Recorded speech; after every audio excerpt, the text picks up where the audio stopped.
Last time we introduced hypothesis testing about a population mean using a large sample.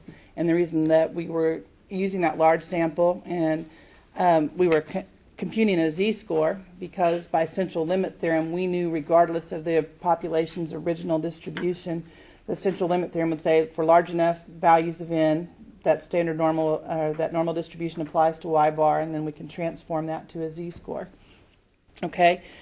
We had some remarks at the end of the lecture about small sample size, or in the sample size determination lecture. All right? So that's kind of the point here. What if? What if large samples are not feasible? Okay? For whatever, due to cost, logistics, ethics, whatever the case may be, large samples cannot be obtained. Okay? So can we conduct tests about a population mean using only a small sample? And the answer is yes, otherwise this would be a very short course. Okay? All right, so yes, we can make tests about the population mean u if we have a small sample size. All right? We gave up that large sample condition, which was giving up a lot. All right? And if we're going to give something up, we have to have we pay for that in a sense with our methodology a little bit. We have to make some modification. What modification do we make? I have a small sample. That doesn't make me any less interested in these questions, right? So regardless of the sample size I have, I could still have each of these kinds of questions. When I have a small sample, then I have to make an assumption that the population is normal to use this method. Now, are there methods if the population is not normal? Yes. You need to take another course. All right? So we're operating largely on in this course on the assumption of normality. We'll talk about later in this course, I have a couple of topics. What if the data are not normal? What do we do? Okay, but that comes up towards the end of the course.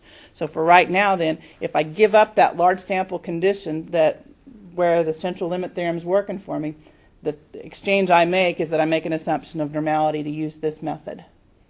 Okay? So I still have the same questions.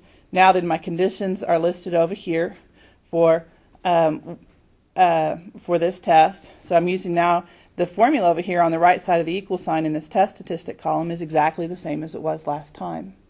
All right? It is a t statistic instead of a z-score. And again, it's the same test statistic for all three approaches. All right? Recognize this denominator is still the standard error of the mean. All right? So what's nice about both the z and the t is it takes our estimator minus the hypothesized value divided by the standard error of the estimator. Right? So in plain English, that all sounds the same. Okay? It's a t-score. And again, just like last time, t can take positive or negative values. The t distribution is centered at 0. Okay? If we have a two-sided test, we have a two-sided rejection region. We have a right-side test, we have a right-hand rejection region. A left-hand test, we have a left-hand rejection region. Right? So everything about this looks much like it did for z except for one thing. This little df in here. Agreed? df stands for degrees of freedom. Okay? The degrees of freedom, then the t distribution changes shape as degrees of freedom changes. Okay? And just like we did with the z, these things being subscripted here, alpha or alpha over 2 is always going to refer to the area that's in the right-hand tail. Okay? So negative t alpha. So here we're finding a t that determines a right-hand area of alpha, and then we take the opposite of that. Okay?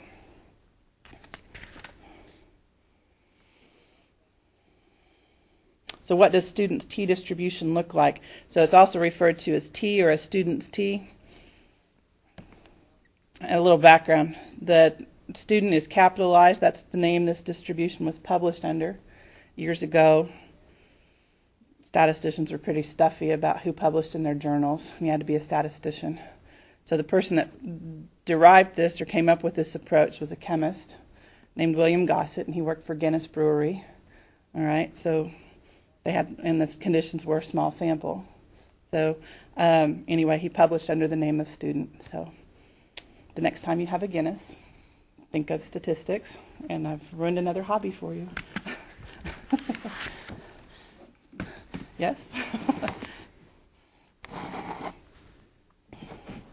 Okay. So what you're telling us is if we go to the biodynamic, we're going our statistics homework, right? I didn't say that. Guinness was homework. I just say it makes you think of the homework you're missing, perhaps.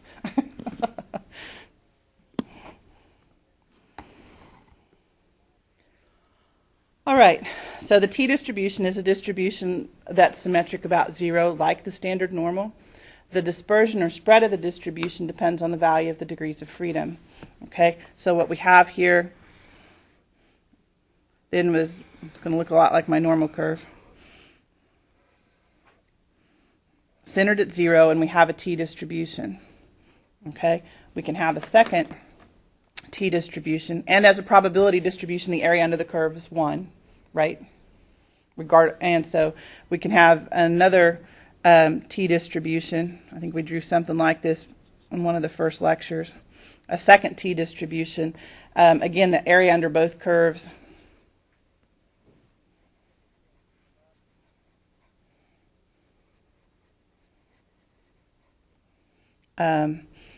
area under curves is 1 in both cases. My graph may not suggest that. If my grammar in that statement's quite sound or not. All right, so each of these then we have the first one I drew in here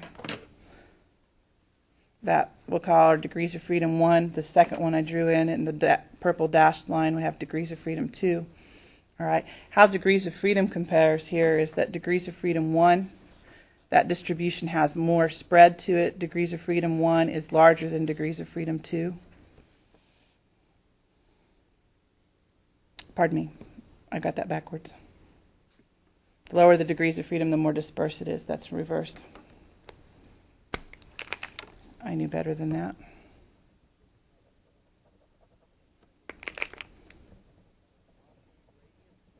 Oh, come on, pen.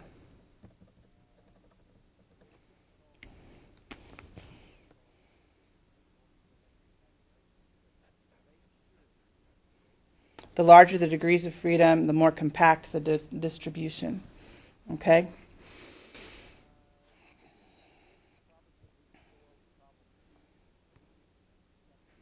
All right, critical values.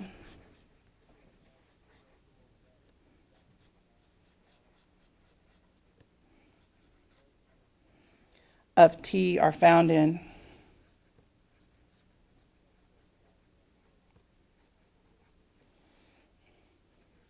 table A2 of your text. It's the table right after your standard normal table.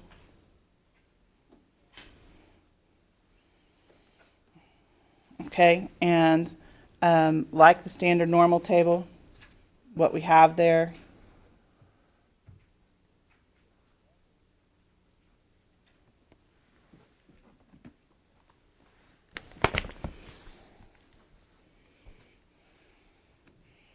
is a right-hand area, and that table refers to it as capital P. All right, so if we get a different curve every time degrees of freedom changes, if we wanted a table as complete as the standard normal table, we would need, standard normal table was what, 5 pages, 6 pages? We would need that 5 or 6 page table for every degrees of freedom value to have a table as complete as the standard normal. So for t-tables, we don't ever see that. For t-tables, what we see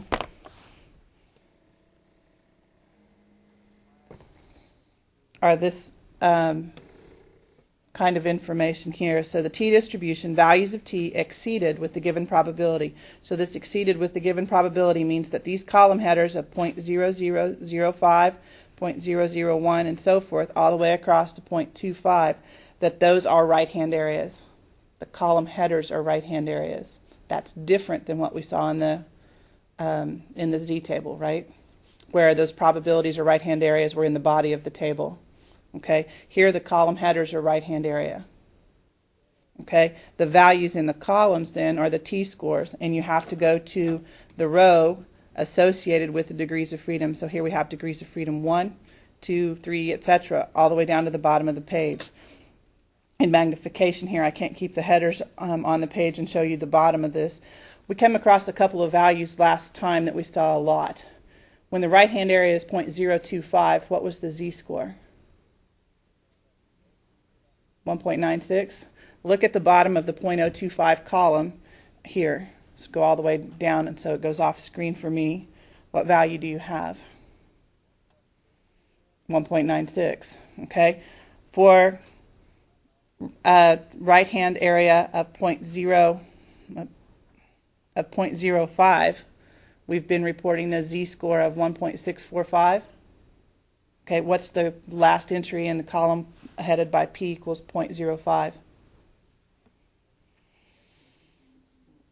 1.6449. So our interpolation wasn't doing too badly. So this information in the bottom row of the t-table is now slided up, where it says infinity here, and go across. Okay, these values are what we would get for a z-score with the, all right. So what happens to the distribution?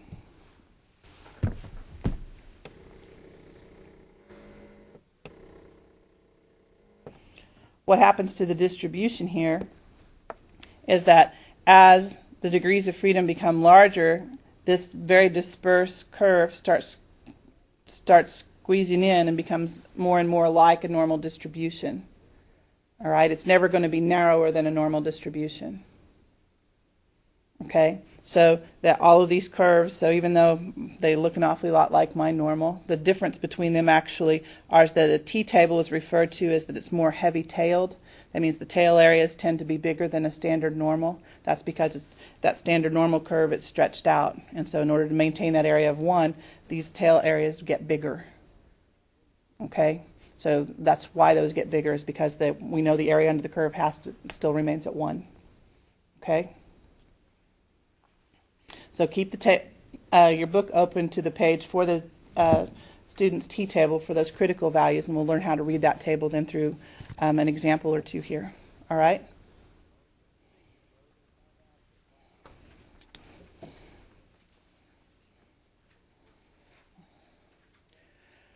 All right, in this hypothesis testing situation, we have a tire manufacturer guarantees that a tire has a mean lifetime of 42,000 miles.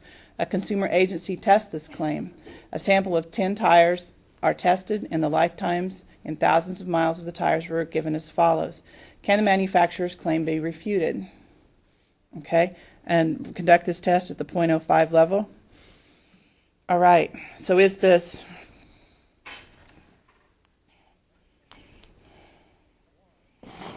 we're looking at a test about the mean because we want to know mean lifetime, agreed? And so what is it we want to know about the mean lifetime? The manufacturer said the guarantees a mean lifetime of 42,000 miles. If you work for the consumer agency, what's your question?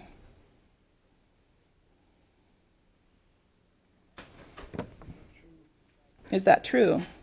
Is there evidence to say that the mean lifetime is something smaller than 42,000?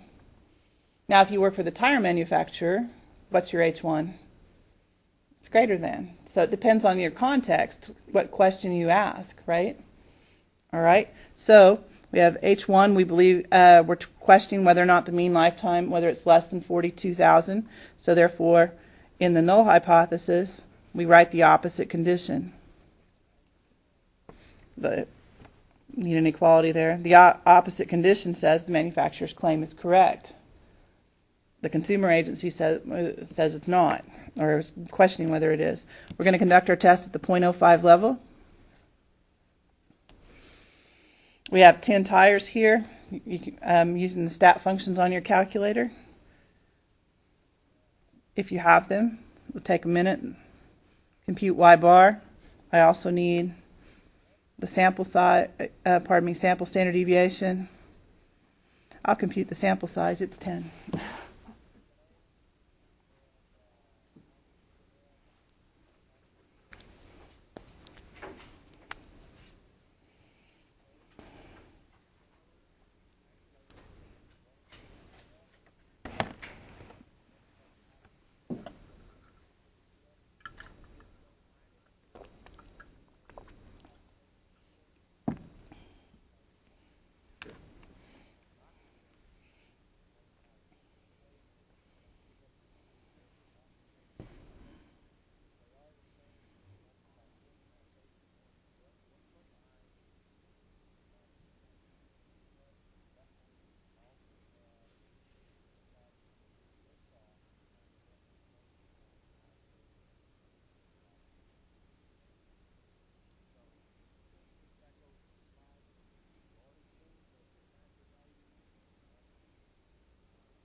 For sample mean, I computed 41. For sample standard deviation, 3.5901. If on your calculator you're getting a value for sample standard deviation, or standard deviation that's smaller, you're probably looking at the population because it's dividing by 10 rather than 9.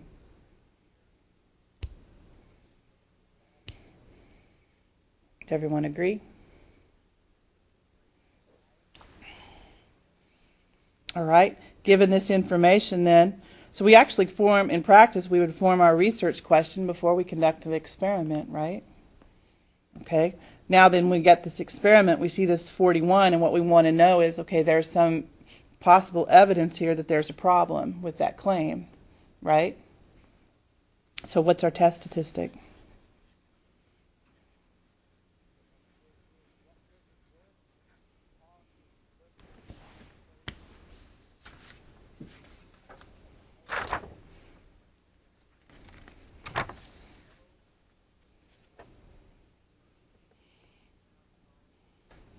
All right, we're making an assumption of normality. We definitely have a small sample size. All right, we compute our test statistic. So, pardon me, a colon here. T is equal to y bar of 41 minus the hypothesized value 42 divided by sample standard deviation 3.5901 divided by the square root of 10. For our critical value of t. So we should have a negative number here for t.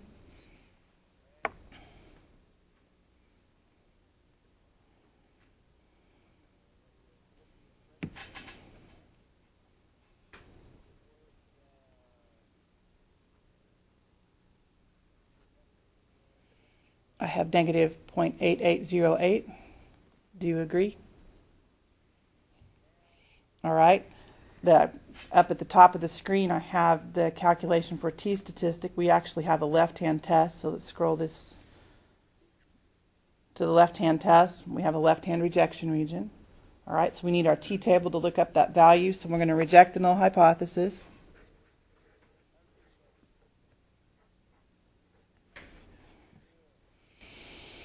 If our value that we calculate for t is less than or equal to negative t determined by 0.05 in the tail area and degrees of freedom equal to 9. All right, notice your t-table contains only positive values. That's symmetry about 0. Okay, so we're looking up the positive t statistic, t critical value associated with right-hand area 0.05, but by this left-hand test we have to use the negative of that, right? Okay, so go to the row for 9 degrees of freedom, read across to the column headed by p equals 0.05. That's your critical value.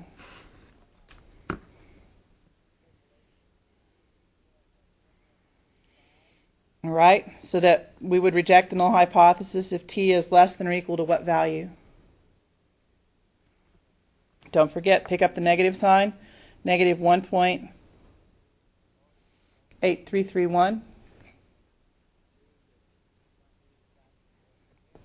A ruler or a straight edge may help you out there. Stay in the right row for the table. Okay, keep your table open because we are going to need to talk about p-values or observed significance levels also. All right? So what's your decision?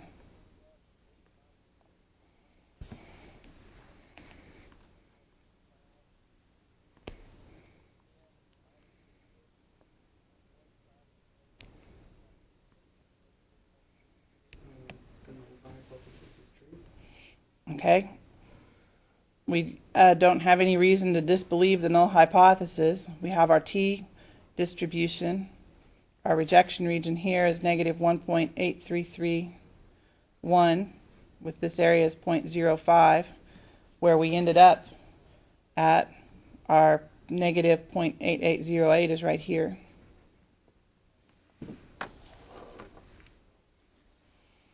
So we're not in the rejection region at all, are we? Okay, so that we could write our conclusion then is that our mean lifetime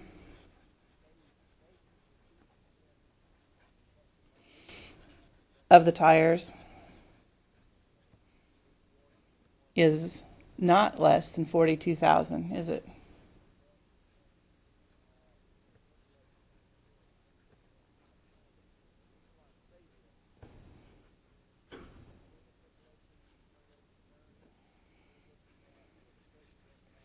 $42,000 miles. We conducted our test at the 0.05 level. We computed a t statistic with 9 degrees of freedom that was equal to negative 0.8808. And we have to put in a p-value.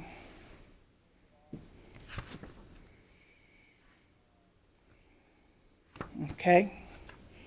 How do we compute a p-value?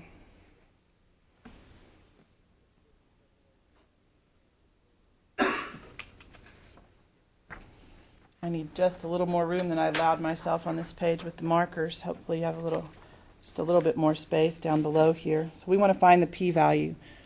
So if we were to compute the p-value, it would be equal to the probability of our observed t with 9 degrees of freedom being less than or equal to negative 0.8808. Okay? Or from this picture, from this x, it's the probability of our observed test statistic, or one more extreme. More extreme would be to the left, right? Correct? More extreme than this is this value, or one further to the left. So we need left-hand areas. So that's why I write it this way. Okay? Stay on the row for 9 degrees of freedom. In the t-table, I'm going to magnify this just where I'm looking at the tail of a t-distribution with 9 degrees of freedom.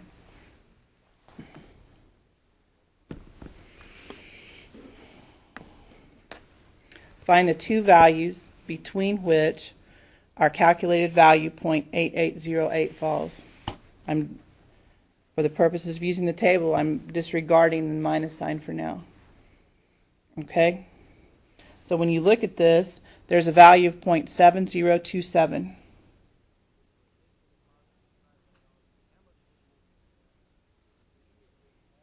And it determines a left-hand area of what? 0.25?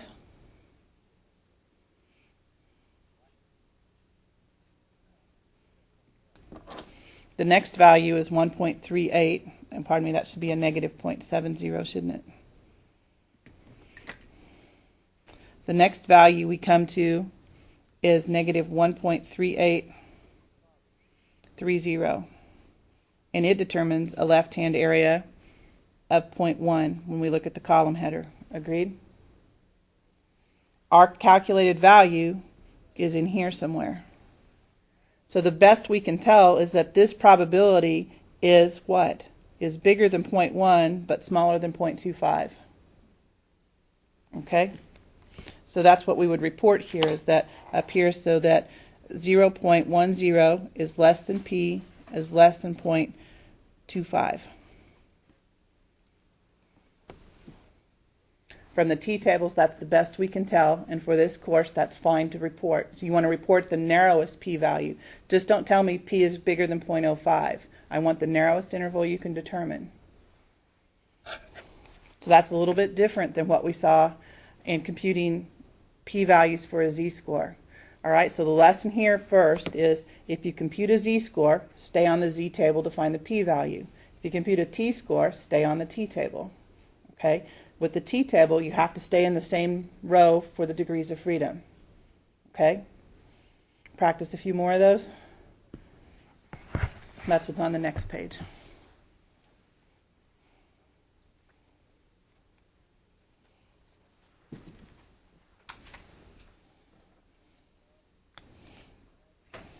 Oop, I got a blank in there. I think I forgot to put the blank in there to write that picture on.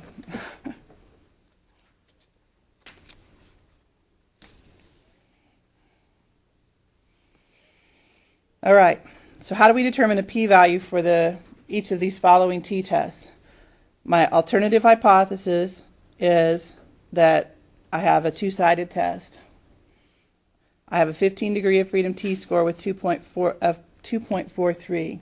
What is the p-value?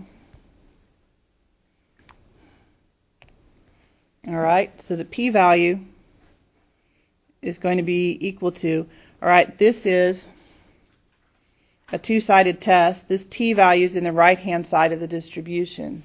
So the p-value is going to be the probability of a t random variable with 15 degrees of freedom being larger than 2.43 to the right, since 2.43 is already to the right of 0.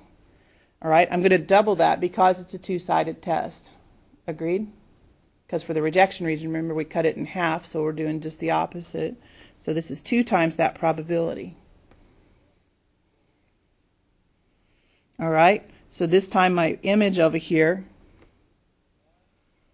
I'm going to draw is like zooming in on the tail of a t distribution with 15 degrees of freedom. All right, so go to our t table. Go to the row for 15 degrees of freedom.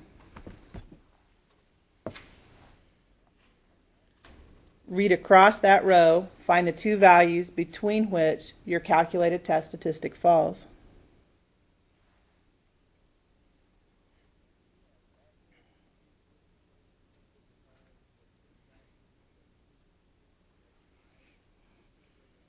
The two closest are 2.1314, and this value determines a right-hand area of 0.025.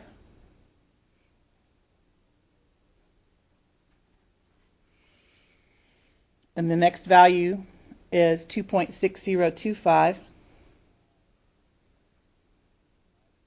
And this determines a right-hand area of 0.01.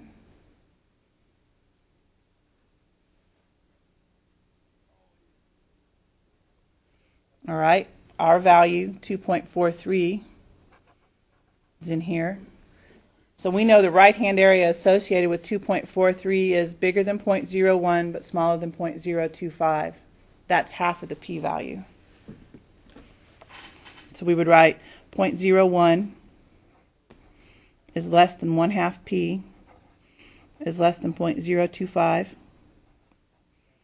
All right, so that the p-value, double both ends, and then that way that the p-value must be between 0.02 and 0.05. Do you agree?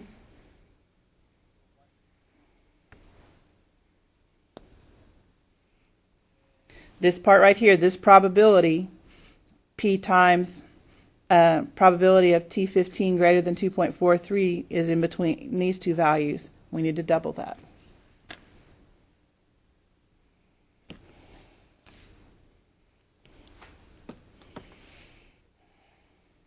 Okay, here we have a left-hand test.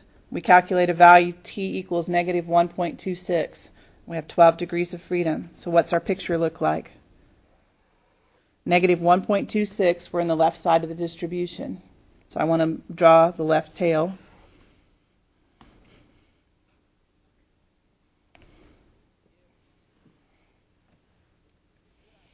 All right, what's our p-value? P is equal to the probability of an observed test statistic with 12 degrees of freedom being less than or equal to negative 1.26. It's not doubled because it's a one-sided test. So go to the t table, stay on the row for 12 degrees of freedom, read across, find the two closest values to 1.26.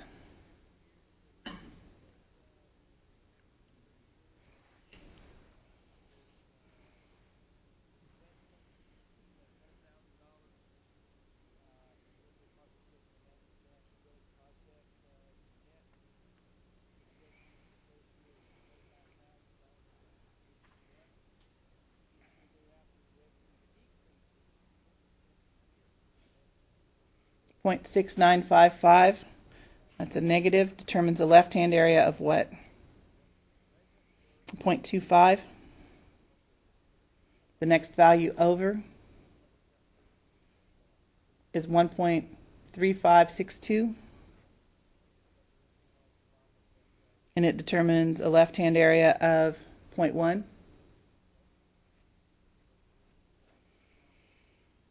Our calculated value Pardon me, I forgot the negative down here. Our calculated value is between those two. So our area or p-value associated with negative 1.26 is that 0.10 is smaller than p and is smaller than 0.25.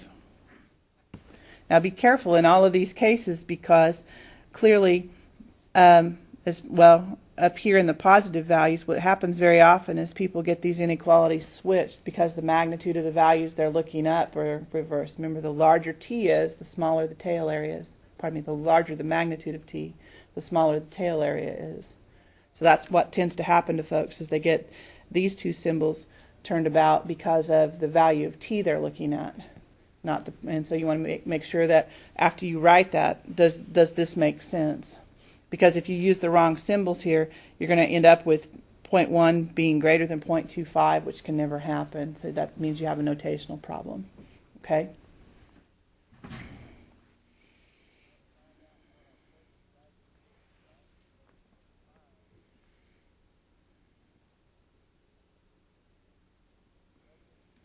I changed it on my script here. Change this value to 0.48 for the next problem. So I want to demonstrate a point. All right. Here is a right-hand test. Our p-value then is going to be a right-hand area. So p-value is the probability of a t-score with 13 degrees of freedom being greater than or equal to 0.48. All right, given that correction there.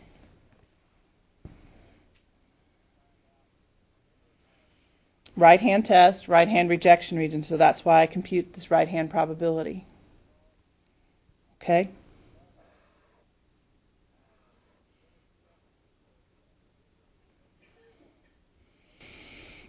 Go to the t-table, go to the row for 13 degrees of freedom, find two values between which this calculated value, 0.48, falls. Now you can see why I changed it. Okay? There aren't two values. We fell off the left-hand side of the chart. So what we have here is 0.6938. And 0.6938 determines a right-hand tail area of 0.25. Our calculated value, 0.48, is over here. All right, so what's the best we can tell?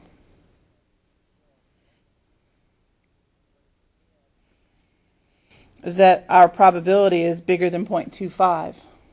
Agreed? That's the best we can tell.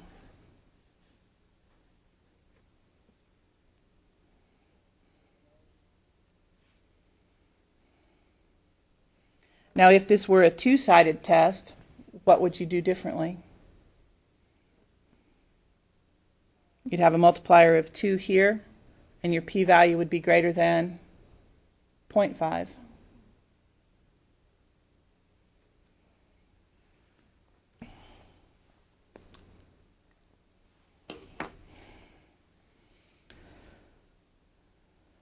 In this last one here, we have mu is equal to 5.4. We have a t-score with 18 degrees of freedom of 5.78. So this value of t is in the right side of the distribution. So our p-value is going to be 2 times the probability, because it's a two-sided test, 2 times the probability of a t with 18 degrees of freedom being greater than or equal to 5.78.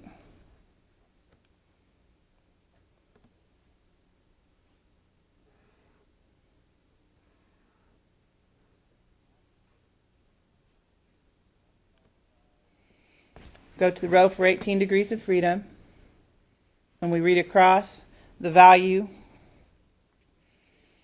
find the two values between which 5.78 falls. We have the opposite problem of the previous as we fall off the right-hand side of the page. Agreed? The largest value we can read for a critical value of t is 3.9217.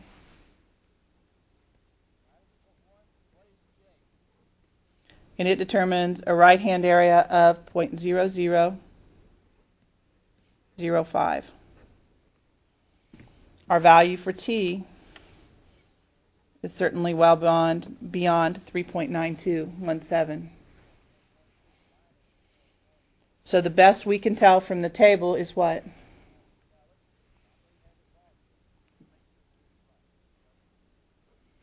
Is that half of the p-value is greater than 0.0005, so that would be that the p-value must be, less than. I don't think I've made that mistake before here in the lecture anyway.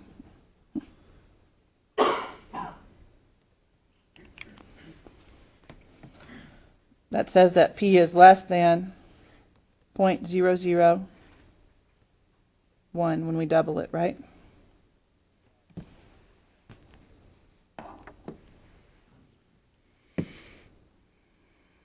If it were a one-sided test, we wouldn't have doubled. Okay, so that we did an example of where we're staying in the columns, and we did two examples where we go off either side of the chart. Okay.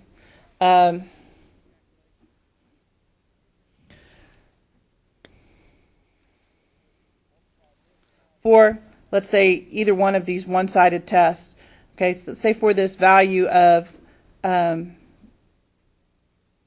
t equals negative 1.26, what if that were positive and this is my test? I have a left-hand test, but my calculated value for t is actually positive 1.26. Can that happen?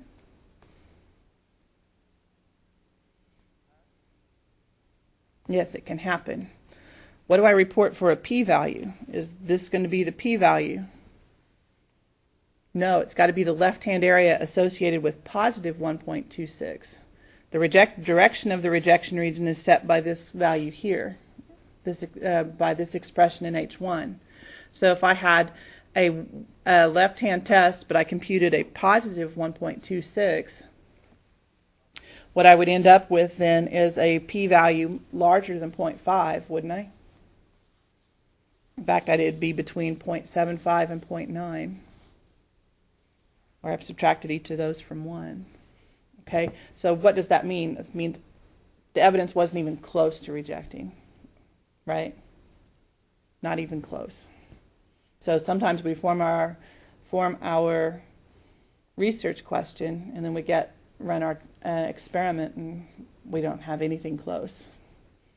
Now, hopefully, in a designed experiment, when you're going through these, you're a little more certain of things than that, but that can happen. Okay, p-values are probabilities. They have to be values between 0 and 1.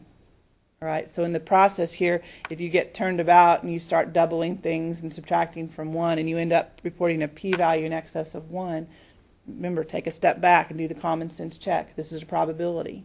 Is that reasonable? Okay, no, I can't have a probability larger than 1. Okay, so I've done something wrong if that happens. Okay, so for our purposes with the textbook, I'm not worried that you go anything more specific than these here. Okay, so just using your textbook, I don't expect everyone to have calculator functions or anything like that. We'll be looking at computer output and p-values on computer output where they're computed a little more specifically for us. All right, but for when I ask you to compute a p-value on a test or on the homework, unless you're using SAS, if you're just doing a hand calculation, just give me the interval estimate for p. The only place you're going to be able to get that 4-digit value for p is off of the standard normal table. Most of the tables we use, or all the rest of the tables we use in this course, is going to be an interval estimate. Okay? If we need to know it more precisely, real world, we're going to be on the computer. Okay?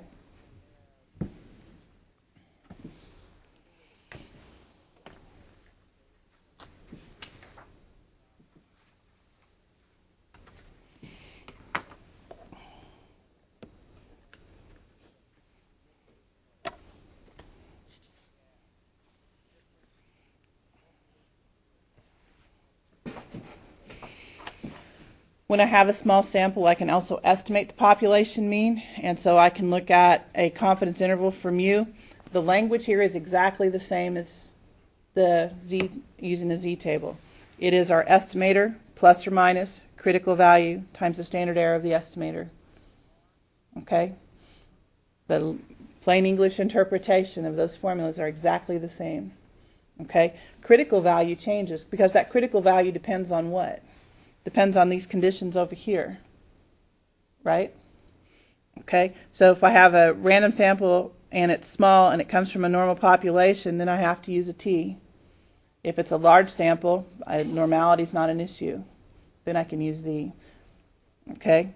Very often, though, and we'll see this in the homework on some of, because we know that t statistic approaches z, very often all that's computed is t. Okay, so if you end up with a sample of size 50, those values of t are probably better than doing the standard normal. So that's why you'll see it stay standard normal, or stay away from the standard normal and stay on t. Okay? All right, so the language here is exactly the same. It's what changes. And again, for this application, we talk about degrees of freedom. Degrees of freedom for this application is sample size minus 1. There are several applications of a student's t distribution. And so that's why I'm saying for this application. So we'll learn some other tests where we use students' t, and for that application, the degrees of freedom will be something different. Okay? We can do a confidence interval, estimating both an upper and a lower bound. We could have written this for the z-scores as well, or z-test approach as well, but you can also talk about a confidence lower limit or a confidence upper limit for the value of mu. And this corresponds to a one-sided test. And they're backwards, actually, of what you might think here. A confidence lower limit is what we would estimate. That would correspond to a right-hand test, even though we're estimating a lower limit. Okay, so the reason I wrote it this way is that it kind of matches up with the order of our hypothesis test stuff. All right, whenever we're looking at a two-sided test, we can do a confidence interval. The second one, whenever we're looking at a right-hand test, we can compute a confidence lower limit. We look at a left-hand test, we can compute a confidence upper limit. So that seems perhaps backwards, but we'll demonstrate one in just a minute. Okay? In the cases of the lower limit or the upper limit, just one of those singly, all right? In that case, notice what happens with the alpha value here. It's not divided by 2. Like the one-sided test, all that type 1 probability is put to one side.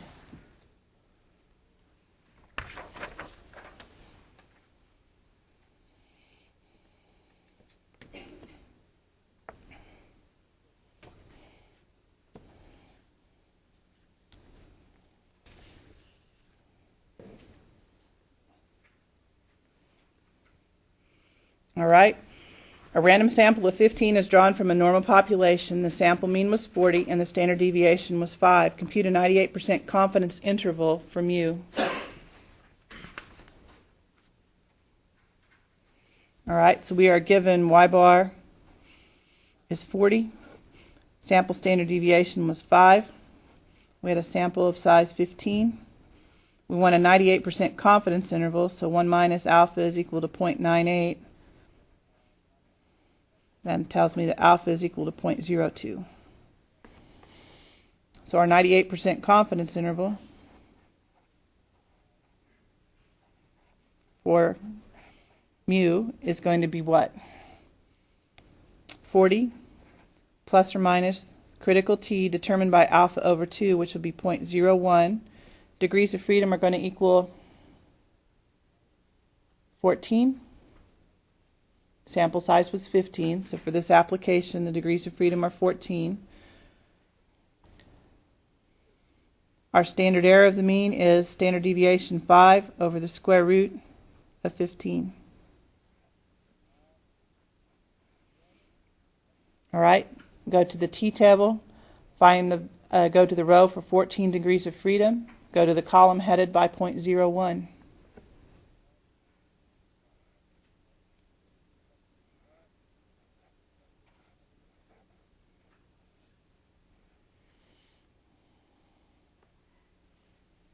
I have 2.6245. Do you agree?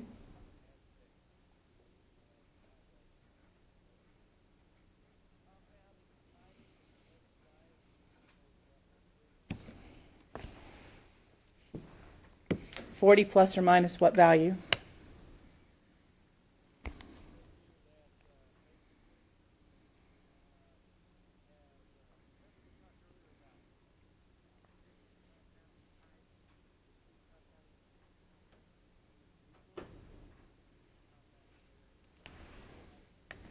What do you have?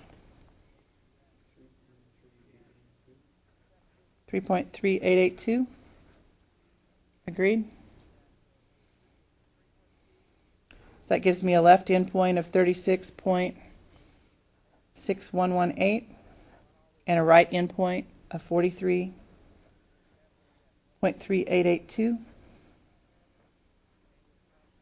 So we are 98% confident that the true value for the population mean is in this interval. What about the sample mean? Sample means in every confidence interval, right? That's the center. The center of the interval is y bar, so we're not looking at a confidence for y bar. We're looking at a confidence interval for mu. And again, point of review, what happens if I decrease confidence? How does this interval get bigger or smaller? So if we went to a 95% interval,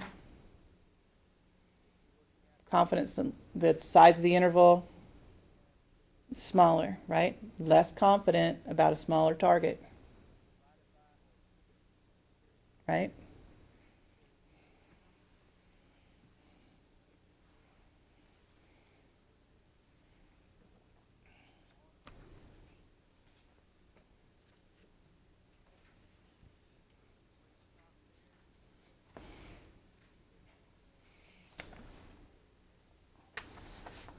We'll demonstrate a confidence upper limit. In our first example, the tire example, we did a right-hand test. Okay? We had, so for the tire example, a 95% confidence limit from mu can be computed. Bringing that information forward, we had a mean of 41, a standard deviation of 3.5901.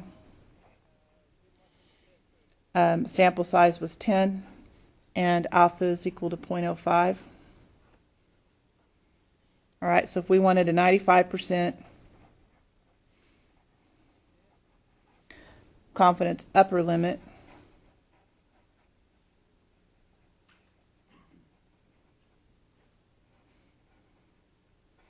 for population mean mu.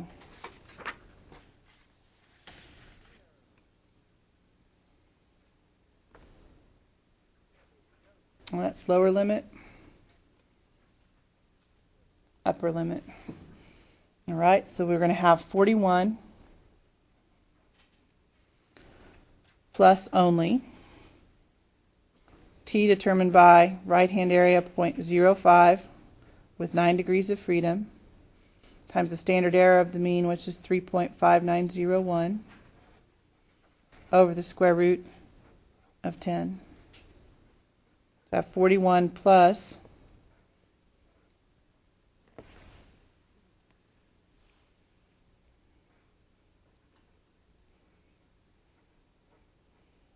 what's the critical value you get in the row for 9 degrees of freedom and the column for 0.05. Should be the same critical value we had for the hypothesis test because we didn't change alpha.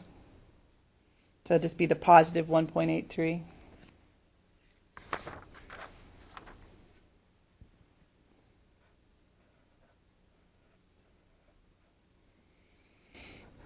To have 41 plus, when you multiply this out, what do you get?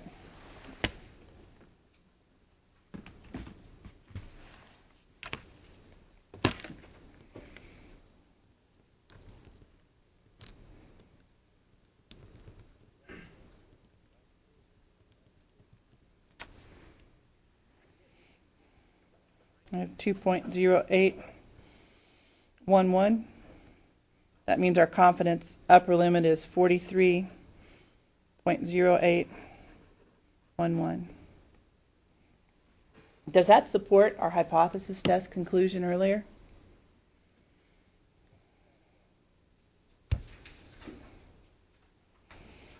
Our hypothesis test, remember, we were testing whether or not the mean was 42 versus the alternative that it was something smaller than 42. Does this support that decision?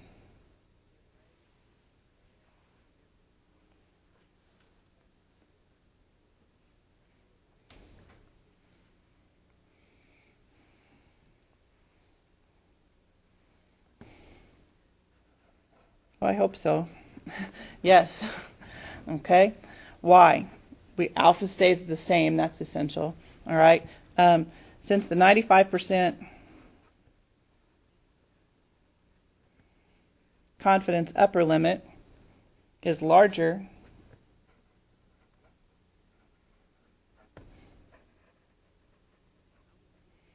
than our hypothesized value for mu naught being equal to 42, we are 95% confident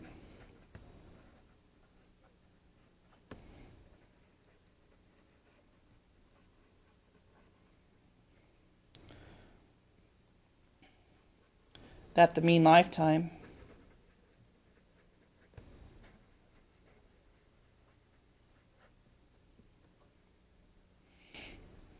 we should say could be as large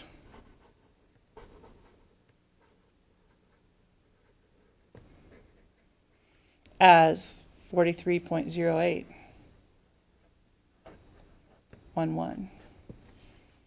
Okay?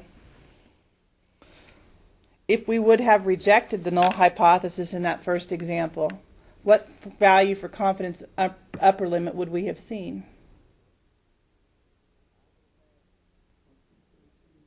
Something less than 42, right? So if the confidence upper limit, if we're 95% confident that the mean lifetime does not exceed 41.7, that would give support to this alternative hypothesis. They have to be in agreement if alpha is the same. Okay? But that's one of the reasons I wanted to talk about this, is because it seems like, the right-hand side in the right-hand test and the left-hand test, those seem like they might be in the wrong order or something, but they're not. Once you see one of them, you go, oh, that makes sense. Why?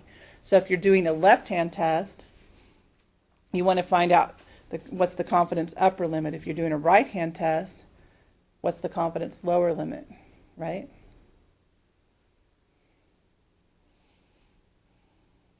What about a two-sided test?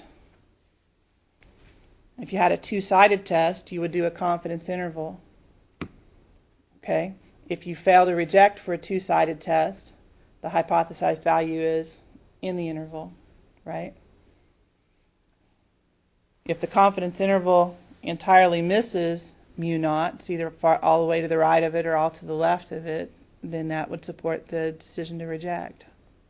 Again, alpha stays the same, so you could, otherwise, some of the, if they don't agree, it could be due to your choice of alpha if you don't do that correctly.